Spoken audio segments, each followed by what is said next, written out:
अस्सलाम वालेकुम जी, क्या हाल है? सब लोग ठीक ठाक हैं?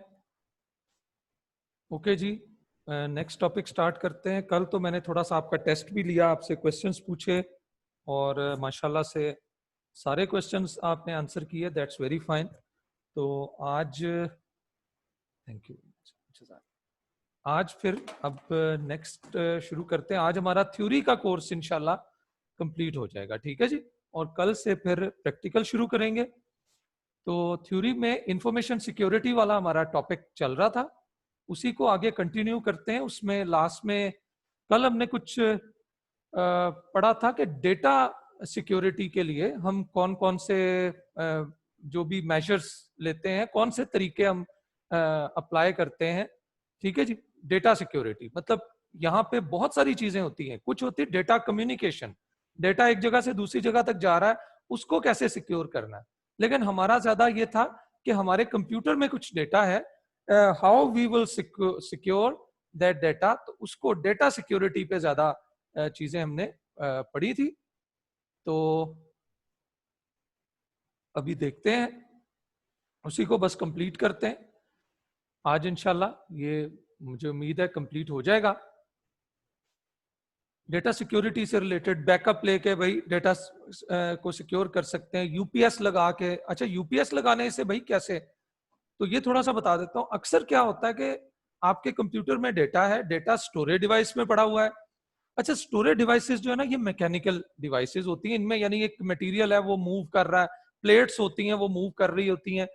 तो अब होता ये है कि अगर आपका मतलब कंप्यूटर चल रहा है, कंप्यूटर के अंदर स्टोरेज डिवाइस तो एक्टिव है ना उस वक्त, और लाइट ऑफ हो जाए ना, तो हमारी स्टोरेज डिवाइस के ऊपर बड़ा मतलब प्रॉब्लम आता है, वो डैमेज होने का खतरा होता है।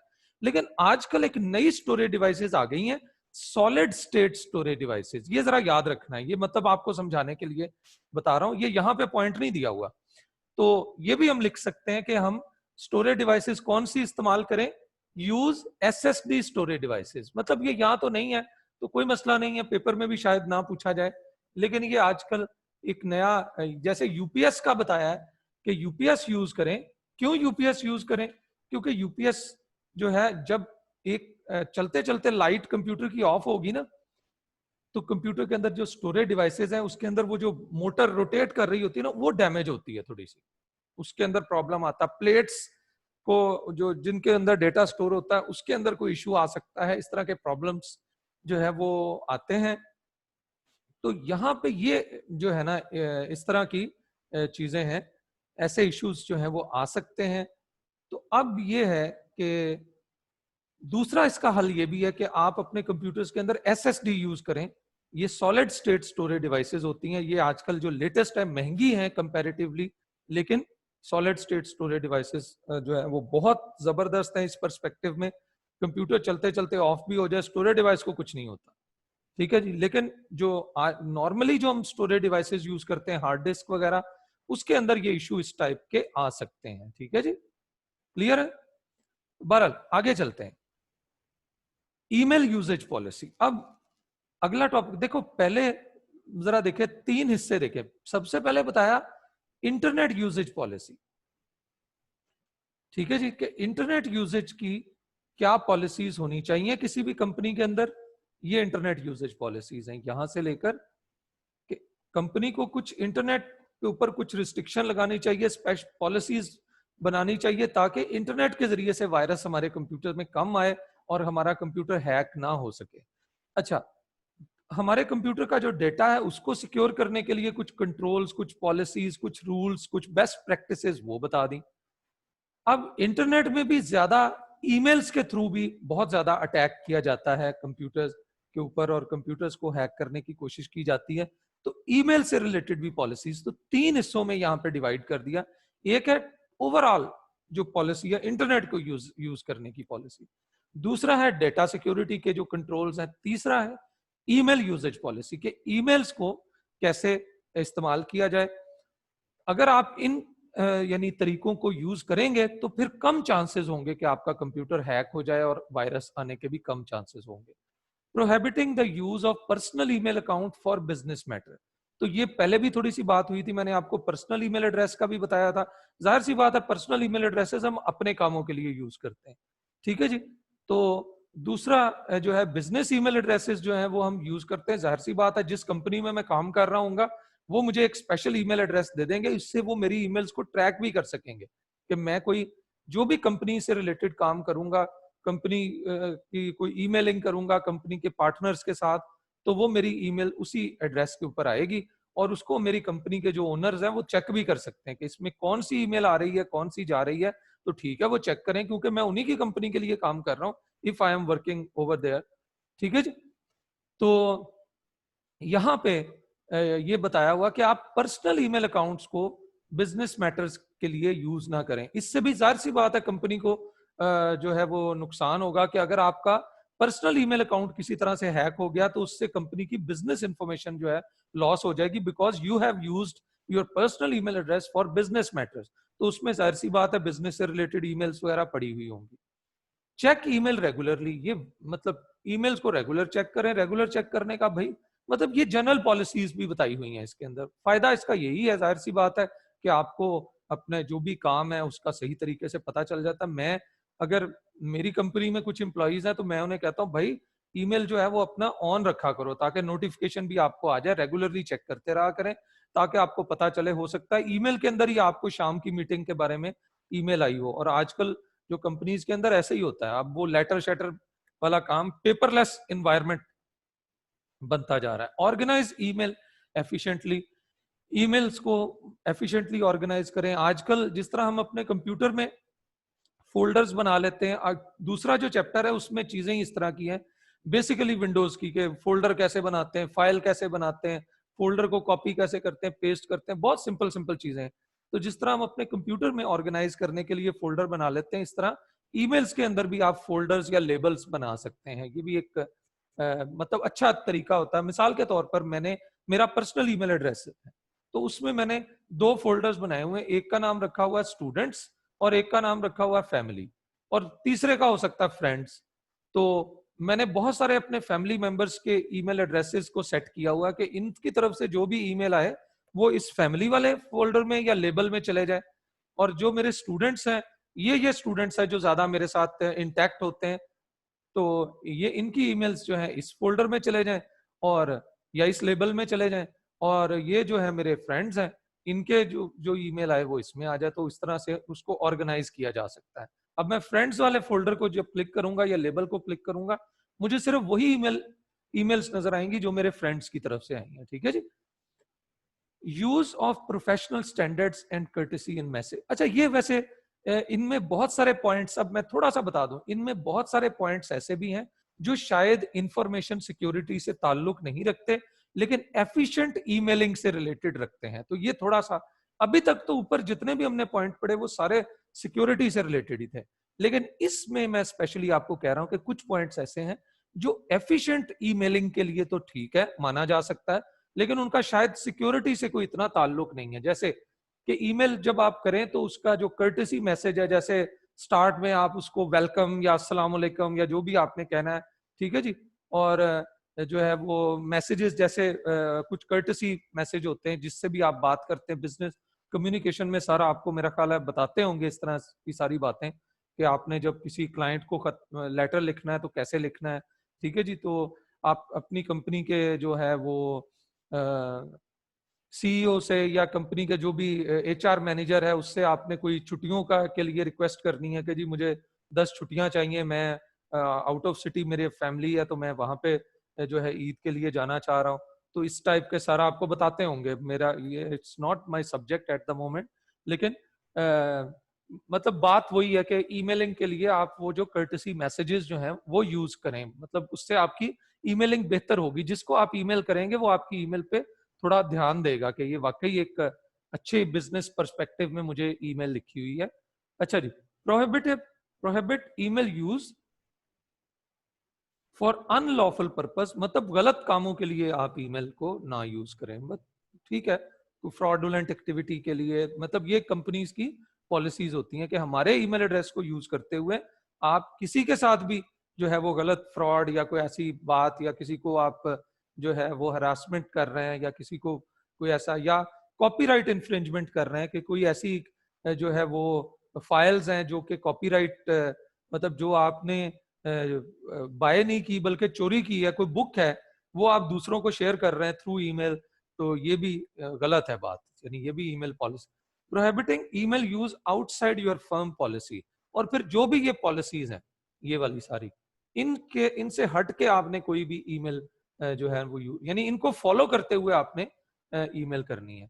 प्रोहिबिटिंग सेंडिंग लार्ज अटैचमेंट, और बड़ी बड़ी अटैचमेंट्स जो है वो ईमेल के थ्रू ना करें, ठीक है जी। उससे आपकी कंपनी का इंटरनेट यूजेज टाइम जाया होगा, आपके कंप्यूटर, आप उतनी देर अपने कंप्यूटर पे प्रॉपर सही तरह से काम नहीं कर सकेंगे क्योंकि वो एक प्रोसेस चल रहा होगा, if your computer is not much fast, ठीक है।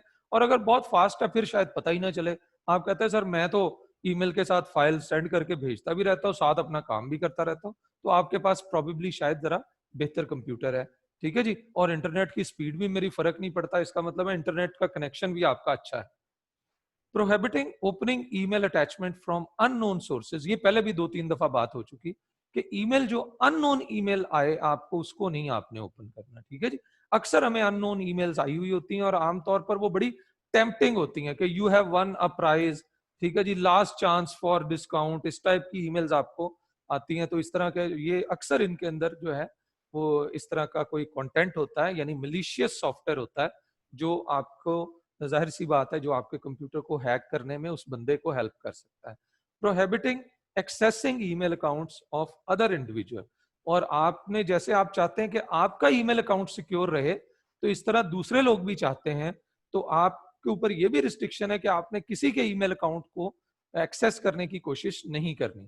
Prohibiting sharing email account password, और अपने अकाउंट का पासवर्ड भी किसी को ना बताएं, क्योंकि आपने किसी को बता दिया और उसने कोई गलत ईमेल की या उसने कोई प्रॉब्लम किया, वो आपके जिम्मे ही पड़ेगा। आपको यही कहा जाएगा भाई आप, हमें तो यही पता चला कि ये आपका के ईमेल से ईमेल हुई है और ये तो इससे कंपनी को नुकसान पहुंचा है, तो कल्प्रेट आप है इसके।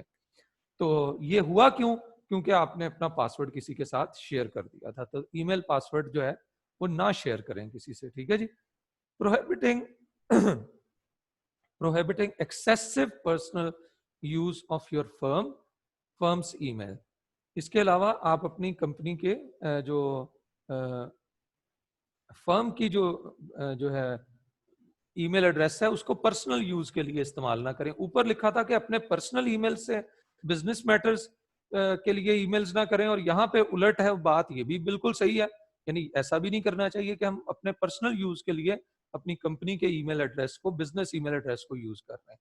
Notification that the firm will monitor email, इसके अलावा कंपनीज ने अपनी पॉलिसीज में लिखा होता है, ये बहुत अहम बात है, पहले भी बताई थी, लिखा होता है कि हम आपकी ईमेल्स को मॉनिटर कर रहे हैं, मतलब, लेकिन आमतौर पर वो कौन सी ईमेल्स को मॉनिटर कर पाते हैं? जो आपके बिजनेस ईमेल अकाउंट होता है उसकी जो है ईमेल्स जो है वो कर सकते हैं, ठीक है जी। समझ आ रही बात? रिपोर्टिंग ऑफ मिसयूज, और इसके अलावा आपको ये भी कंपनी की पॉलिसी होती है कि अगर आपका अकाउंट किसी ने मिसयूज किया, आप जल्दी से रिपोर्ट करें, क्योंकि आप रिपोर्ट कर देंगे तो आप बच जाएंगे। अगर उससे कोई गलत काम हो रहा है या कंपनी को कोई नुकसान पहुंच रहा है, आप रिपोर्ट कर देंगे जी मेरा ईमेल एड्रेस को का पासवर्ड शायद किसी के पास आ गया, या कोई किसी तरह से मेरा, मैं जब चेंज भी करता रहता हूं, कोई मेरा पासवर्ड ईमेल अकाउंट एक्सेस कर लेता है, तो प्रॉबेबली आपका कंप्यूटर में भी हैक हो सकता है, और वो जो है वो की स्ट्रोक्स आपके कोई पर्सन नोट कर रहा हो और इस तरह उसे पासवर्ड पता चल जाता हो, तो ऐसा भी हो सकता है। तो आप अगर रिपोर्ट कर देंगे, तो अगर कोई आपके ईमेल एड्रेस से कोई गलत ईमेल भी हुई होगी या कंपनी को कोई नुकसान भी पहुंचा होगा इस चीज से, तो वो आप उसमें बच जाएंगे। आप, मतलब ये आपको रिपोर्ट करना भी, ये भी पॉलिसी है कि अगर if your account is being misused then you should report it to your organisation. आपको अपनी ऑर्गेनाइजेशन को उसे बताना चाहिए कि ये इशू है, ताकि वो उसका कोई ना कोई हल निकालें। Disciplinary action for any breach of policy, और इसके अलावा पॉलिसी में ये भी लिखा होता है, जैसे उधर लिखा था कॉन्सिक्वेंसेज ऑफ, ठीक है जी, इंटरनेट यूजेज में भी लिखा था ना एंड पे, ये कॉन्सिक्वेंसेस ऑफ वायलेशन, यानी पॉलिसीज में ये भी बताया गया होता है कि अगर आपने ये वायलेशन की तो फिर आपको इस पे ये पेनल्टी होगी।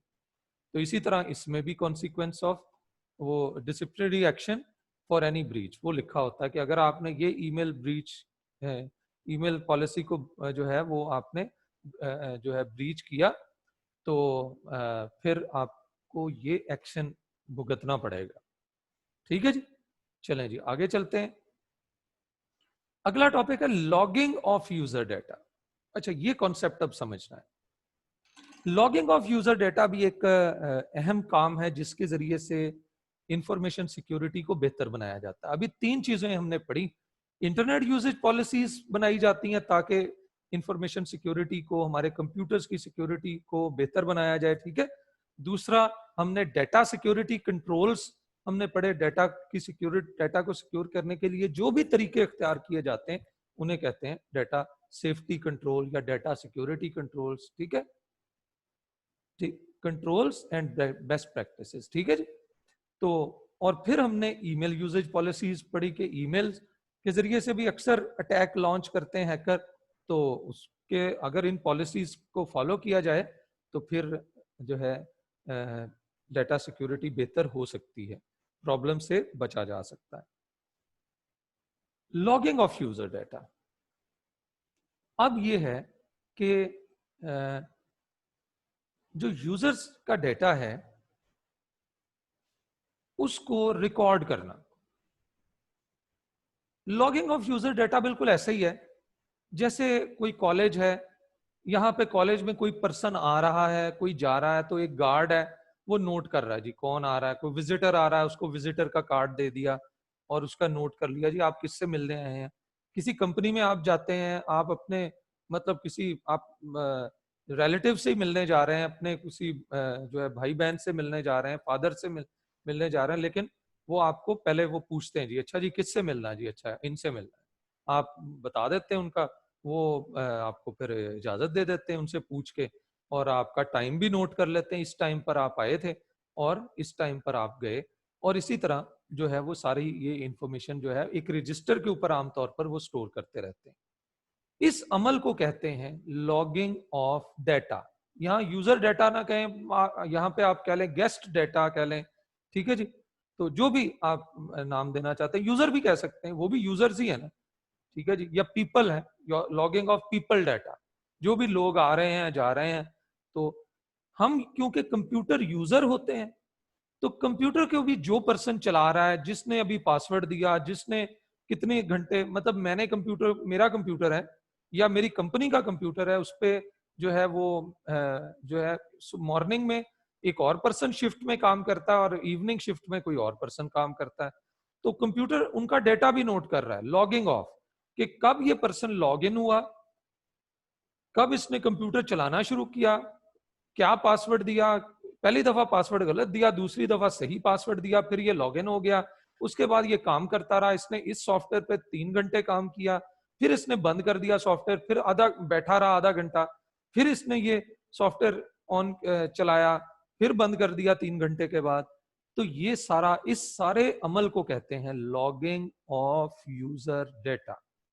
इसने कौन सी वेबसाइट्स ओपन की, ठीक है जी, और कितनी कॉल्स, मतलब कितनी ईमेल सेंड की, कितनी ईमेल्स रिसीव हुई, इन सारों का जो रिकॉर्ड होता है ना, इसको कहते हैं लॉगिंग ऑफ यूजर्स डेटा। ठीक है जी, ये मतलब और ज्यादा सिक्योरिटी को बेहतर बनाने के लिए ये भी काम किया जाता है कि यूजर्स का, स्टाफ का डेटा जो है वो उसको देखा जाता है। इससे फिर ये भी पता चल जाता है कि क्या ये इंटरनेट यूजेज पॉलिसीज को फॉलो कर रहे हैं ये बंदे, हमारे जो एम्प्लॉइज हैं, और क्या ये ईमेल यूजेज पॉलिसीज को फॉलो कर रहे हैं, क्या ये जो पासवर्ड के बारे में जो इनको हदायत दी गई हैं, जो बेस्ट प्रैक्टिसेस बताई गई हैं, क्या ये उनको फॉलो कर रहे हैं। तो असल में ये यही होता है एक तरह से लॉगिंग ऑफ यूजर्स का जो है वो क्यों किया जाता है, मॉनिटर करने के लिए जो भी यूजर्स हैं, to monitor the users and to control their activities. ठीक है जी, उनको मॉनिटर करना और उनको कंट्रोल करना, मॉनिटर एंड कंट्रोल।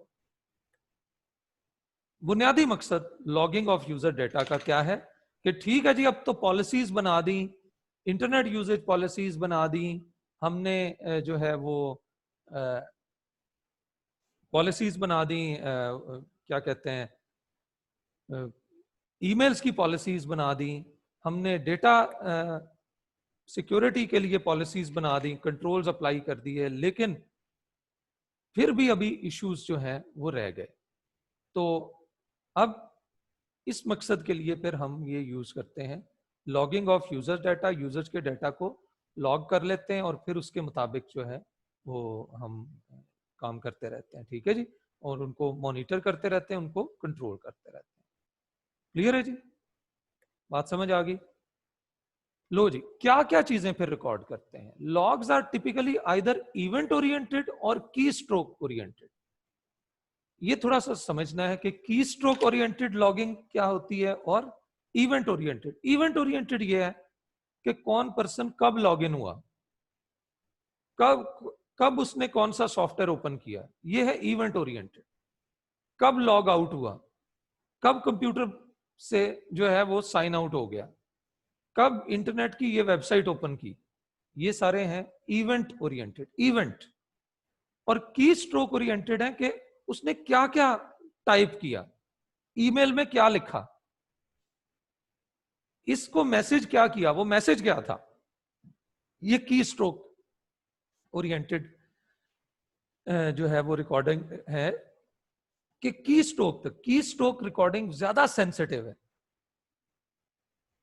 ये ज्यादा वहां पे होती जो बहुत हसास इदारे हों, बहुत सेंसिटिव, जहां पे इंफॉर्मेशन जो है वो शेयर हो रही हो, तो ज्यादा हसास जो इदारे होते हैं, जैसे मतलब गवर्नमेंट के हो गए या ये मतलब आर्मी वगैरह से रिलेटेड हो गए, तो ज्यादा जहां पे सेंसिटिव इंफॉर्मेशन होती है वहां पे इस तरह की लॉगिंग भी की जाती है, की स्ट्रोक रिकॉर्डिंग, ठीक है जी। लेकिन मोस्टली इवेंट ओरिएंटेड जो है लॉगिंग होती है, ठीक है जी। Examples of important information that could be recorded in typical office environment whilst a user is logged in. तो यहाँ पे टिपिकली आम जो इदारे हैं वहां पे किस किस किस्म का डेटा जो है वो रिकॉर्ड किया जाता है लोगों का। इंटरनेट साइट विजिटेड, अब वही बातें जो मैं आपको साथ साथ बताता रहा हूं वही चीजें आएंगी। इंटरनेट कौन कौन सी, मतलब आप किसी कंपनी में काम कर रहे हैं तो अगर आपकी कंपनी के का जो की पॉलिसी है कि यूजर्स जो भी कंपनी के वर्कर्स हैं इनका डाटा को लॉगिंग भी करनी है, उनके डाटा की रिकॉर्डिंग भी करनी है, यानी वो क्या क्या एक्टिविटीज परफॉर्म कर रहे हैं, तो आमतौर पर इस तरह की एक्टिविटीज को रिकॉर्ड किया जाता है कि इसने कौन कौन सी इंटरनेट की वेबसाइट्स विजिट की, log in and log out time, किस वक्त ये कंप्यूटर में लॉग इन हुआ था, अपना पासवर्ड देकर इसने काम करना शुरू किया था, और कब ये लॉग आउट हो गया, और ये किस मकसद के लिए होता है, इससे ये पता चल जाता है अच्छा जी इतने घंटे इसने काम किया। ईमेल कितनी सेंड की कितनी रिसीव की, आइडल टाइम कितनी देर कंप्यूटर तो चलता रहा और ये लॉग इन भी था लेकिन ये बैठा रहा अपने टेबल पे, अपनी यानी अपनी सीट पे बैठा रहा और इसने काम कोई नहीं किया, आइडल टाइम कितना रहा, ठीक है जी। Which files and programs have been access, इसने कौन कौन सी फाइलों को यूज किया, कौन कौन से सॉफ्टवेयर्स को यूज किया, प्रोग्राम्स सॉफ्टवेयर्स को ही कहते हैं। की स्ट्रोक्स, ये वही है सेंसिटिव कि इसने बटन कौन कौन से प्रेस किए भाई, ठीक है जी, क्या ईमेल की स्ट्रोक्स कौन से प्रेस किए, ठीक है जी। ये जरा मोर सेंसिटिव एरियाज में ऐसा किया जाता है, हर जगह पे की स्ट्रोक्स नहीं नोट किए जाते, ठीक है। कन्वर्सेशन मेड यूजिंग वॉइप, अच्छा वॉइस ओवर इंटरनेट प्रोटोकॉल, ये वॉइप क्या होता है जी, वॉइस ओवर इंटरनेट प्रोटोकॉल। ये बस इसको ये आप समझ लें कि अगर आपने इंटरनेट की मदद से कोई वॉइस कॉल, ऑडियो कॉल्स की, ऑडियो कॉल्स कितनी की, वॉइस ओवर इंटरनेट प्रोटोकॉल या ऑडियो चैट या ऑडियो, मतलब जहां पे भी वॉइस के जरिए से आप कम्युनिकेशन कर रहे हैं, वॉइस ओवर इंटरनेट, इंटरनेट के जरिए से ऑडियो कम्युनिकेशन अगर आप कर रहे हैं, कोई ऑडियो कॉल कर रहे हैं, आजकल तो वो व्हाट्सएप वगैरह आ गया ना, तो वो भी जो कॉल कर रहे हैं वो भी हम एक तरह से वॉइस ओवर इंटरनेट प्रोटोकॉल ही कर रहे हैं ना। तो पहले कंप्यूटर से भी, कंप्यूटर के साथ हेडफोन लगाकर और इस तरह की वेबसाइट्स होती थी, सॉफ्टवेयर होते थे, वो कंप्यूटर में सॉफ्टवेयर करते थे, कार्ड मिलता था आपको, वो कार्ड से सॉफ्टवेयर चार्ज कर लेते थे, सॉफ्टवेयर आपको बताता था अब आप इतनी कॉलें कर सकते हैं कंप्यूटर को यूज करके। तो वो कन्वर्सेशन उसे कहते थे, conversation made using voice over internet protocol. लेकिन आसान वर्ड्स में आप ये समझ लें कि इंटरनेट को इस्तेमाल करते हुए आपने जो ऑडियो कन्वर्सेशन करनी है उसे कहते हैं conversation made using voice over internet protocol.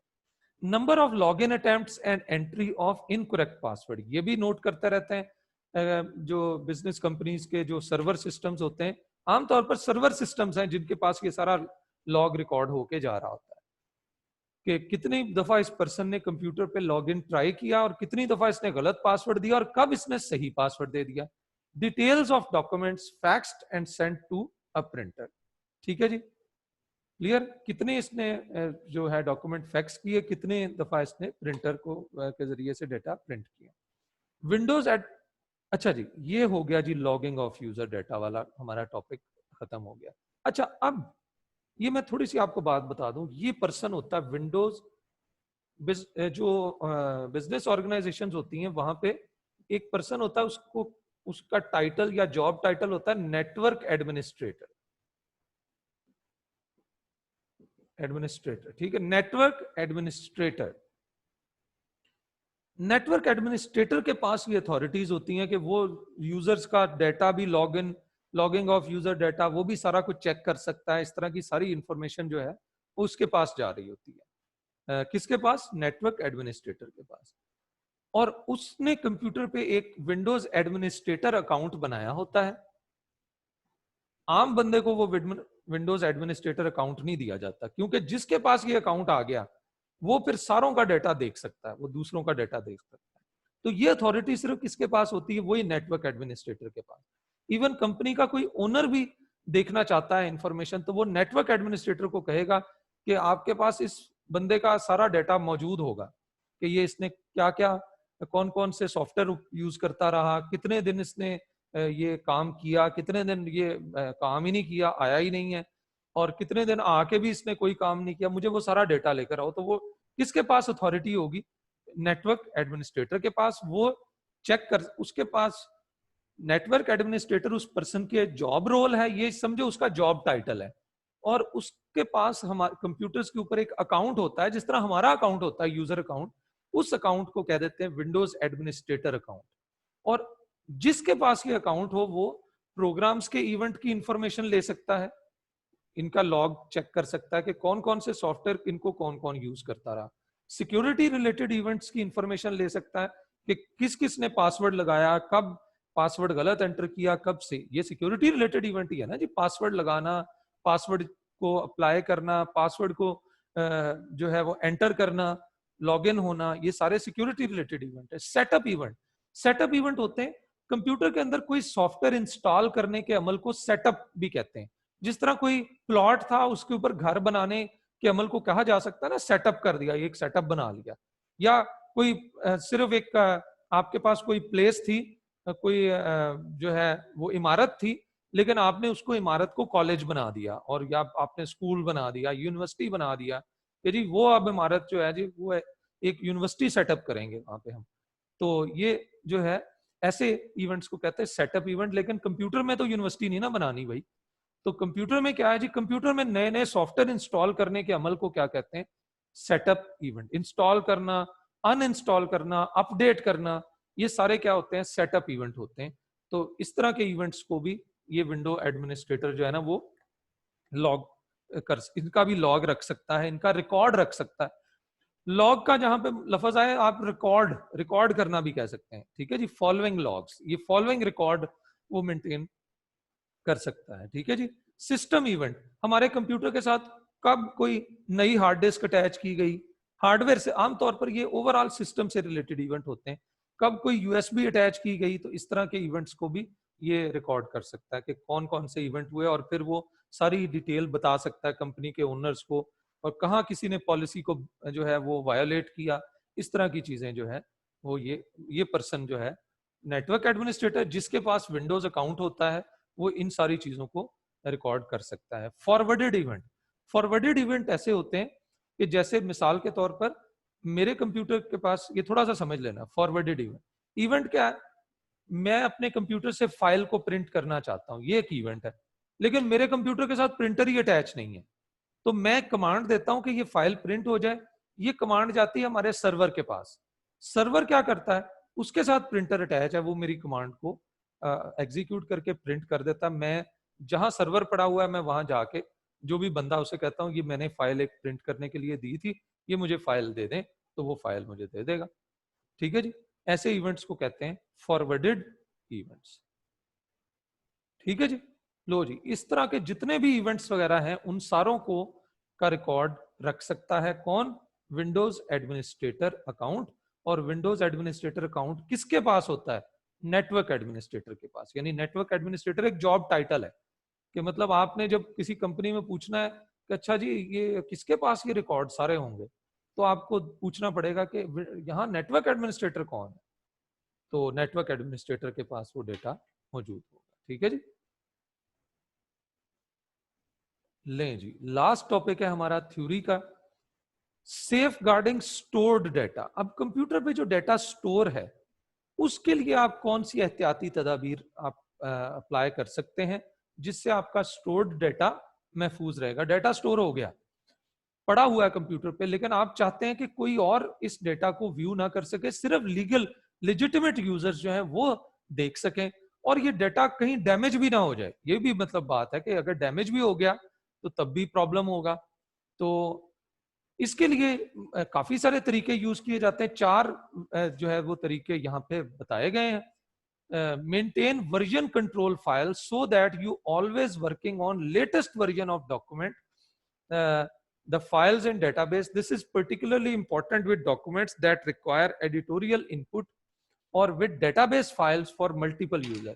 अब इसके अंदर ये होता है कि बिजनेस कंपनीज के अंदर ना एक ही फाइल के मुख्तलिफ वर्जन्स भी बनाते रहते हैं, वो वीकली बेसिस के ऊपर, मंथली बेसिस के ऊपर। मिसाल के तौर पर एक सेल्स की फाइल है, सेल्स का डाटा है कंपनी का, तो अब हर वीक के एंड पे ना उसका एक नया वर्जन बना लेते हैं, फाइल वर्जन 2 या वर्जन वीक 1। ये हमारा जो पहले वीक की सेल थी वो सारी के सारा डेटा उस वक्त तक का कि इस बंदे को कितनी सेल हुई वो एक फाइल में पड़ा हुआ है। अब वर्जन 2 में वर्जन 1 वाला डेटा भी है और कुछ जो अगले वीक में जो काम हुआ उसका डेटा भी है। अच्छा, अगर मैं वर्जन 3 में मैं डेटा ले रहा हूं, मुझे किस में चाहिए? मुझे लेटेस्ट फाइल से डेटा चाहिए। तो बस ये जो है वो एक वर्जन कंट्रोलिंग सिस्टम होता है, ये हमें हमेशा latest version of a document provide करता है। बस इसका फायदा यही होता है कि आप जब भी सॉफ्टवेयर आपका चल रहा हो तो ये जो वर्जन कंट्रोल सिस्टम है ये ऑलवेज आपको ऑटोमेटिकली सबसे लेटेस्ट फाइल आपको प्रोवाइड करता है, जिससे आपको अप टू डेट रिजल्ट्स मिल रहे होते हैं और आपका डेटा जो है वो आपको वो सही प्रोसेस हो रहा होता है। और एक फायदा और भी होता है इसमें कि अगर आपकी लेटेस्ट वर्जन जो फाइल है उसके अंदर कोई गलती हो गई तो आप इसे कह सकते हैं कि ये गलती हो गई, ये मैं दोबारा डेटा एंटर करूंगा, मुझे दोबारा प्रीवियस वर्जन पे ले जाओ। तो यानी सवाल ज़हन में आता है ना कि अगर तो भाई हमें हर वक्त लेटेस्ट फाइल चाहिए तो हम प्रीवियस वर्जन क्यों स्टोर करके रखते हैं? मतलब ये बात यहां नहीं बताई गई, लेकिन मैं आपको बता देता हूं, मेरा ख्याल है कि शायद सवाल आपके ज़हन में आता हो कि अगर आपको भाई ये लेटेस्ट वर्जन प्रोवाइड करता है तो ये पुराना वर्जन फाइल का क्यों स्टोर करके रखता है? वो इसलिए रखता है कि अगर कभी लेटेस्ट में गलती हो जाती है, गलत डेटा एंटर हो गया और सारा कहते हैं ओहो ये तो पूरी फाइल पे इफेक्ट आ गया इस डेटा की वजह से, ये गलत एंटर हो गया, हमें पता है वाकई हमसे गलत डेटा एंटर हुआ, तो फिर क्या होता है? फिर ये वर्जन कंट्रोलिंग सिस्टम को हम कहते हैं कि रिवर्ट कर दो हमें प्रीवियस वर्जन के ऊपर, जब ये प्रॉब्लम नहीं हुआ था तो वो कर देता है, आपको रिवर्ट कर देता है। ठीक है जी। इस मकसद के लिए ये वर्जन्स वगैरह बनाए जाते हैं। एम्प्लॉय ए डीबीएमएस। डीबीएमएस भी एक सॉफ्टवेयर है, डेटाबेस मैनेजमेंट सिस्टम। बस डेटाबेस मैनेजमेंट सिस्टम के बारे में ये बहुत बड़ा टॉपिक है, पूरा पूरा कोर्स इसके ऊपर हम पढ़ाते हैं स्टूडेंट्स को, तो काफी ये डिटेल टॉपिक है। तो असल में इसका काम क्या है डेटाबेस मैनेजमेंट का मैनेजमेंट सिस्टम? ये सॉफ्टवेयर है, बस याद रखना है, ये सॉफ्टवेयर है जो डेटा फाइल्स को मैनेज करता है और to control access to shared file to avoid editing conflicts.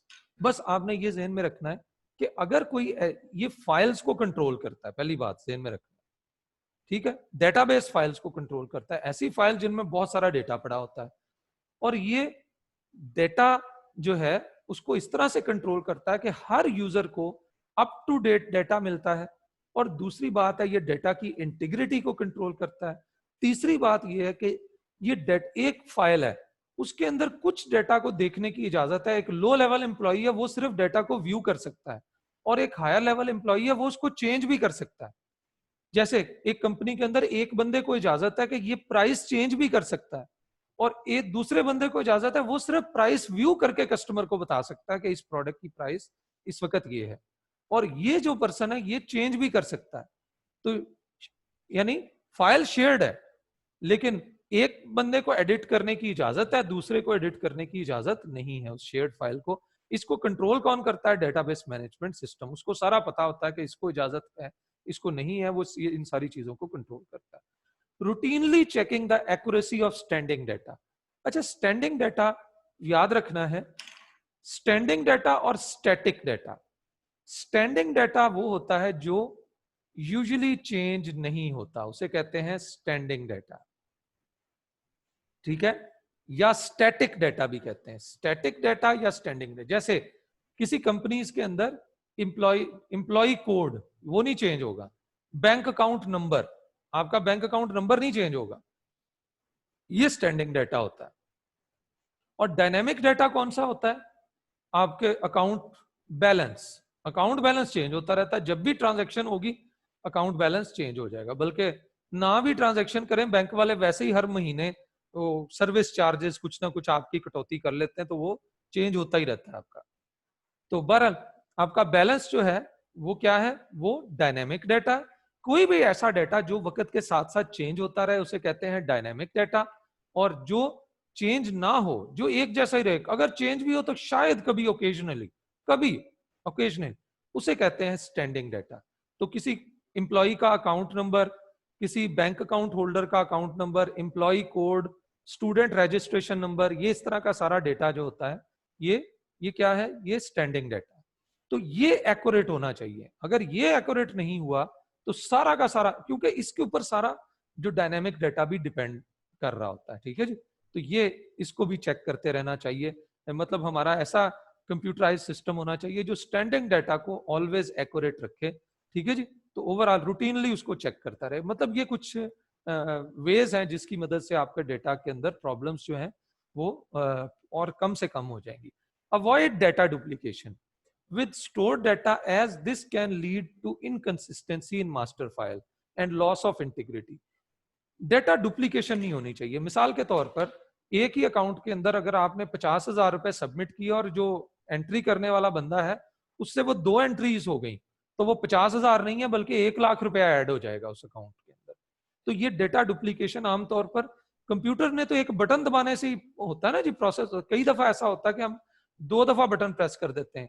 अक्सर इंटरनेट के ऊपर, मतलब वो बिलिंग वगैरह के अंदर ना उन्होंने लिखा होता है कि don't press this button twice, बाकायदा मैसेज भी आ रहा होता है, क्योंकि अगर आपने 2 दफा मैसेज प्रेस कर दिया तो आपका बिल 2 दफा जमा हो जाएगा एक दफा। तो वो बड़ा फिर बाद में प्रॉब्लम, कहते हैं जी अब आपके पैसे ये वापस नहीं आ सकते, अब आपको क्या करना पड़ेगा, ये जितने पैसे आपने एक्स्ट्रा किए हैं ये आपके अगले बिल में जो है ना वो कम आ जाएंगे। तो मतलब इस तरह के फिर वो सिस्टम कुछ लिमिटेशंस होती हैं। तो जो एक्चुअली ये जाहिर सी बात है कि एक पर्सन के लिए प्रॉब्लम क्रिएट करती हैं ये चीजें और डिस्टर्बिंग होती हैं। तो इस तरह ओवरऑल जो है एक सिस्टम के अंदर प्रॉब्लम क्रिएट होता है। ये integrity, loss of integrity of client, वो क्लाइंट या कस्टमर्स जो है ना वो उनके साथ जो है वो इंटीग्रिटी जो है वो क्या होती है, वो डिस्टर्ब होती है इन वजूहात की बिना पर, ठीक है जी। लें जी, हमारा थ्योरी वाला काम हो गया है जी कंप्लीट। कल हम ये थोड़ा प्रैक्टिकल अब शुरू करेंगे कल के दिन में, और हमारा चैप्टर नंबर 3 भी खत्म हो जाएगा। और परसों फिर हम चैप्टर 3 का रिव्यू कर लेंगे। तो और प्रोबेबली शायद हम चैप्टर 2 भी थोड़ा सा पढ़ लें परसों, ठीक है जी। क्लियर है? तो अभी 5 मिनट में आपको दूंगा, आप जो है वो इस चैप्टर से रिलेटेड जो भी हमने चीजें पढ़ी अभी क्वेश्चन पूछ लें। 5-7 मिनट हैं हमारे पास, क्वेश्चन अभी पूछ लें।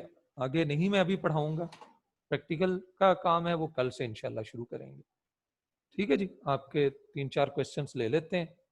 मैं कोशिश करूंगा जिनको कल नहीं मौका मिला था मैं उन लोगों को आज क्वेश्चनिंग का ज्यादा चांस दूं। जुनेद, जी अस्सलाम वालेकुम सर। वालेकुम अस्सलाम। सर स्पैम और फिशिंग का थोड़ा सा बता दें एक दफा।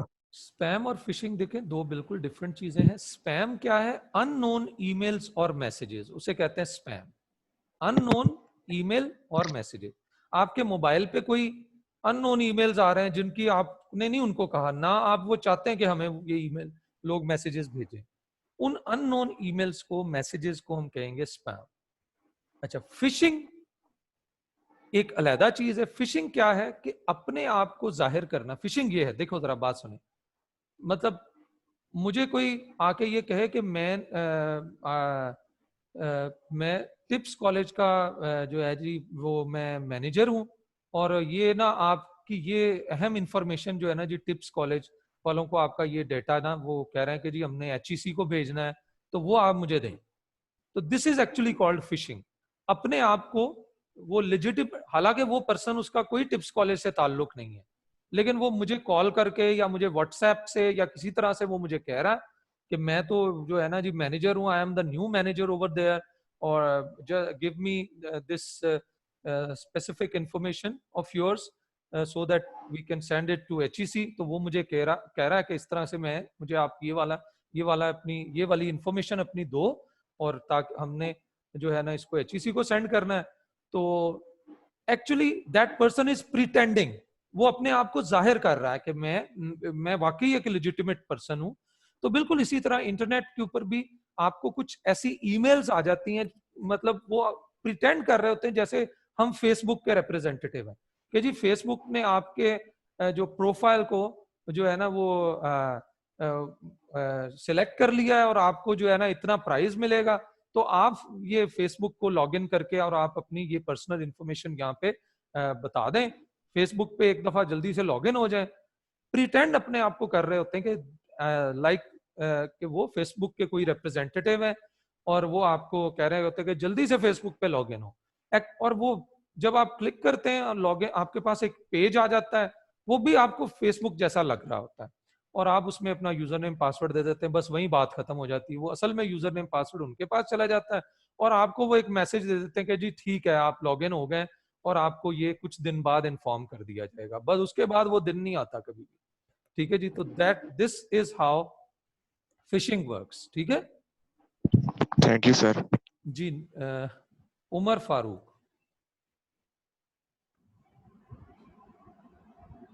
अस्सलाम सर। सर जो वालेकुम सॉफ्टवेयर होते अस्सलाम। हैं, जी एंटीवायरस के सॉफ्टवेयर होते हैं, जी तो मतलब हम तो साइट कोई खोल रहे होते हैं तो वार्निंग आ जाती है कि वायरस है यहाँ पे।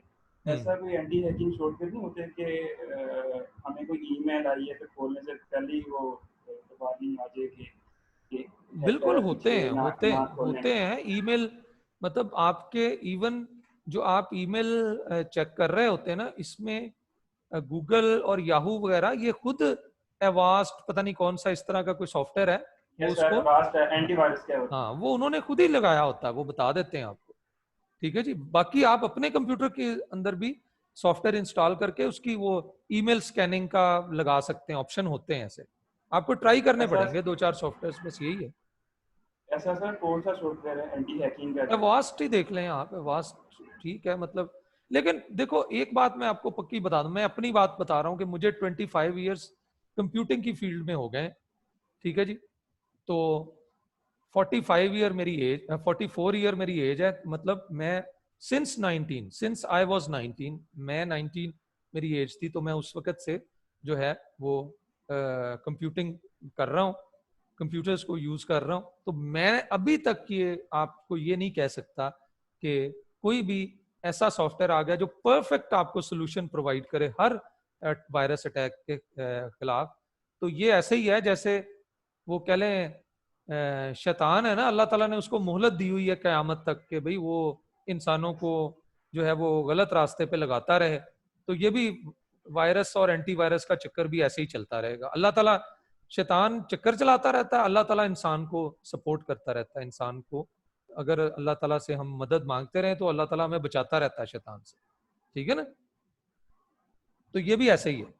नो परफेक्ट सोल्यूशन कि एंटीवायरस वायरस का कोई या एंटी हैकिंग, मतलब जब भी कोई नया एंटीवायरस आता है तो वो हैकर जो है कोई नया ट्रिक ढूंढ लेते हैं वायरस फैलाने का, समझ रहे?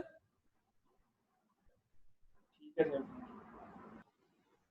परफेक्ट सोल्यूशन कोई नहीं है, हाँ मतलब बहुत हद तक कि ये अप्लाई कर लें तो काफी चीजों से बचा जा सकता है। जी मुनीब रहमान, लास्ट क्वेश्चन जी, बाकी इंशाल्लाह फिर नेक्स्ट। मुनीब रहमान, वालेकुम अस्सलाम। सर मेरा क्वेश्चन ये था कि मैंने हार्ड ड्राइव को ना पासवर्ड लगाया था और विंडो की थी, तो जी वो मेरे हार्ड ड्राइव को पासवर्ड लगा रहा हूँ दोबारा लग नहीं रहा, तो इसका कुछ सोल्यूशन है सर? वो रिकवरी की मांग रहे हैं, वो भी नहीं मेरे पास है। नहीं पासवर्ड भूल गए हो? नहीं सर, मैंने रिपीटेड वही पासवर्ड दोबारा लगाता हूँ पर वो नहीं लग रहा। वो कह रहे हैं आपका पासवर्ड इनकरेक्ट है। इसका भाई देखो, एक हार्ड डिस्क आपने दोबारा फॉर्मेट की थी उस, नो सर, वो विंडो वाली हार्ड डिस्क फॉर्मेट की थी, जो उनकी दूसरी थी ना वो वाली नहीं थी की, जिसमें मैंने पासवर्ड लगाया था। उसमें पासवर्ड लगाया था और वो अब आपको मतलब उसमें आपका डेटा इंपॉर्टेंट पड़ा हुआ है। जी जी सर, पर्सनल डाटा। आप इस तरह करें कि वो जो आपका जो है ना, जिस सॉफ्टवेयर के जरिए से आपने पासवर्ड लगाया था, नो सर, कोई no any software, hard drive का अपना है सर, विंडो के अंदर ही था। विंडो कौन सी थी? विंडो का वही वर्जन आप विंडो इंस्टॉल करें, वही वाला वर्जन जो पहले सर था। विंडो 10 थी। अब भी विंडो 10 नहीं है? जो यस सर, अब भी विंडो 10 ही है सर। अच्छा, बिट लॉकर होता है, बिट लॉकर। तो वही मैं कह रहा हूँ ना, बिट लॉकर तो फिर सॉफ्टवेयर हुआ ना अलहदा से एक। सर विंडो के अंदर ही था वो, नहीं नहीं, कंट्रोल पैनल में था, विंडो के कंट्रोल पैनल में।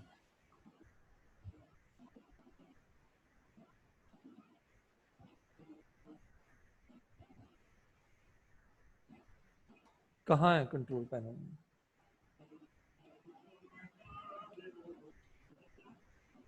Manage BitLocker, drive encryption.